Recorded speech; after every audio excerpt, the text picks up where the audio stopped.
किसान संगठन का प्रस्ताव खारिज, जारी रहेगा प्रदर्शन। 12 दिसंबर तक सील रहेगा दिल्ली जयपुर हाईवे। आत्मनिर्भर भारत रोजगार योजना को मंजूरी मिली। उत्तराखंड के थानों में बनेंगे बाल सुधार गृह। सीएम योगी ने पिछली सरकारों पर लगाए गंभीर आरोप।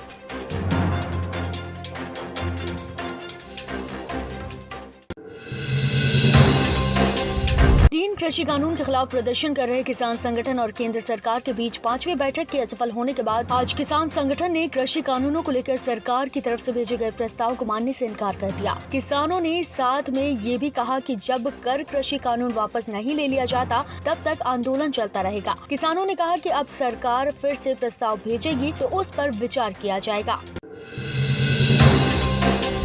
8 दिसंबर को किसान समुदाय ने भारत बंद का आह्वान किया था, जिसका असर देशव्यापी तौर पर भी नजर आ रहा था, लेकिन बावजूद इसके गृह मंत्री अमित शाह से 2 घंटे चली बैठक बेनतीजा रही। तो वहीं आज केंद्र द्वारा भेजे गए प्रस्ताव को किसान संगठनों ने मानने से भी इनकार कर दिया। केंद्र सरकार को झुकने के लिए अब किसानों ने ऐलान किया है कि किसानों का प्रदर्शन जारी रहेगा। इसी के साथ 12 दिसंबर तक दिल्ली जयपुर हाईवे भी सील रखने का फैसला लिया गया है। किसानों ने कहा कि अब हमारे सम्मान की बात हो गई है, हम वापस नहीं जाएंगे।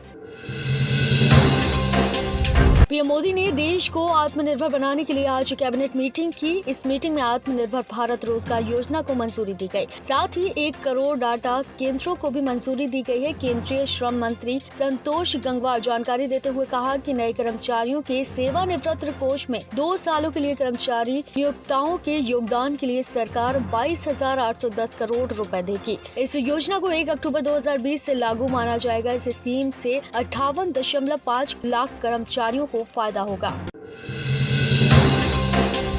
उत्तराखंड में बाल अपराधों को रोकने के लिए प्रशासन ने एक नई पहल की है। अब उत्तराखंड के थानों में नाबालिग अपराधियों के लिए बाल सुधार गृह बनाए जाएंगे। बाल सुधार गृह बनाने की शुरुआत देहरादून के डालनवाला थाने से कर दी गई है। इन गृहों में बच्चों की काउंसलिंग, मेडिकल जांच और उनसे पूछताछ की जाएगी। बाल सुधार गृह बनाने के साथ ही ये भी कहा जा रहा है कि इन बच्चों के लिए हर बाल सुधार गृह में स्पेशली बाल आयोग की टीम भी मौजूद रहेगी। यूपी के सीएम योगी आदित्यनाथ ने यूपी की पिछली सरकारों को एक बार फिर से निशाने पर ले लिया। सीएम योगी ने आज गन्ना किसानों के मुंडेरवा और पिपराइच चीनी मिल भेंट की है। इन मिलों के उद्घाटन करने पहुंचे सीएम योगी ने पिछली सरकारों पर निशाना साधते हुए कहा कि पिछली सरकारों ने साजिश के तहत 21 चीनी मिलें बेच दी थी। हालांकि हमारी सरकार ने फिर से मिलें शुरू की है, जिसमें 10 गुना उत्पादन होगा और साथ ही करीब 10,000 से ज्यादा युवाओं को भी रोजगार मिलेगा।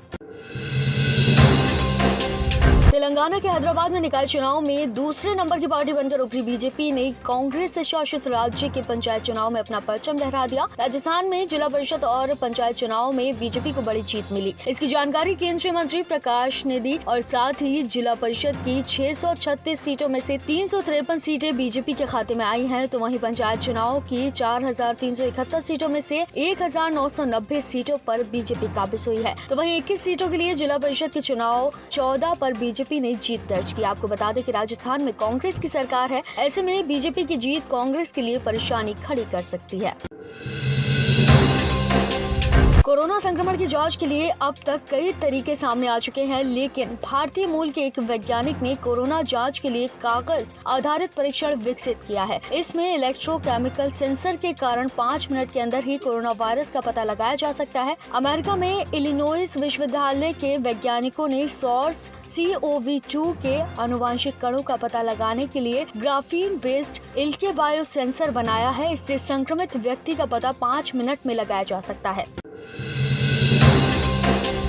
दिल्ली के 3 नगर निगमों उत्तर, दक्षिण और पूर्वी दिल्ली के महापौर दिल्ली के सीएम अरविंद केजरीवाल से आवास के बाहर 3 दिनों से धरने पर बैठे हुए हैं, जिसमें आज बीजेपी सांसद मनोज तिवारी और गौतम गंभीर ने भी भाग लिया। सभी महापौर दिल्ली सरकार से नगर निगम की 13,000 करोड़ की बकाया धनराशि के भुगतान की मांग कर रहे हैं। मनोज तिवारी ने कहा कि दिल्ली सीएम ने बकाया राशि न देकर सफाई कर्मियों, डॉक्टरों, नर्सों व अन्य कर्मचारियों के जीवन यापन का रास्ता ही रोक दिया। हालांकि दिल्ली सीएम ने दावा किया है कि नगर निगम की पूरी राशि दी जा चुकी है।